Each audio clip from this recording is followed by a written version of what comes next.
gonna try and prevail, sail, razzle, dazzle, glitter, gleam. Gonna see my face in every house, on every screen. I'll be the hero, I'll change the world. And maybe in the end I'll even get the girl. Gotta believe it. He's the writer who defined a generation, a Broadway game changer. It's the Jonathan Larson Project, a new musical experience celebrating the unheard songs of the Tony-winning composer of Rent and Tick, Tick, Boom. We are creating a new musical and a narrative, and there's sets and costumes and all this stuff that you're used to. But of course, our writer isn't here, and we only have the material we have to work with. Luckily, he gave us many drafts of that material to kind of sift through and pick the best stuff, but we're not adding anything that he did not write. It's like every word you'll hear when you come to this is his authorship, which I think is important to note. You know it's going to be good. It's Jonathan Larson. I keep saying that I think people think they know what I think they're walking into Rent, whether they say that or know that or not.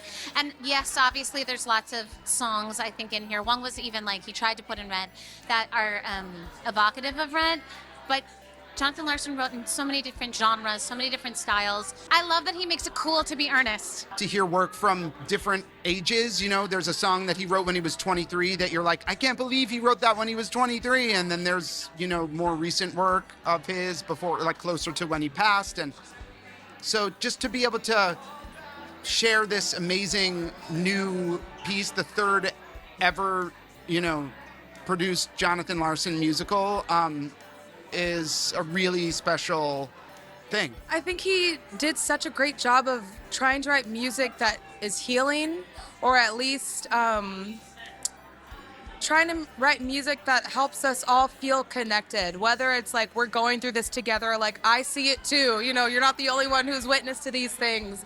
And so I think that's why year after year, decade after decade, it still holds, because no matter who listens to it, you're like, oh, I feel that, I understand that, or I have friends who understand that, and you're helping me understand my friends even better. So yeah, he was just really good at writing what he was witness to and wanting to change it through music, and it's amazing. He kicked down so many doors for so many people that didn't have a story in musicals, and so to have a chance to continue to assist the legacy and carry on the legacy, and I think he has just as much to say to us today in his writing from 40 years ago as he was able to say in the writing that he was privileged to have produced. I think his legacy has lasted for so long because he's an amazing artist, first and foremost. That's like base one.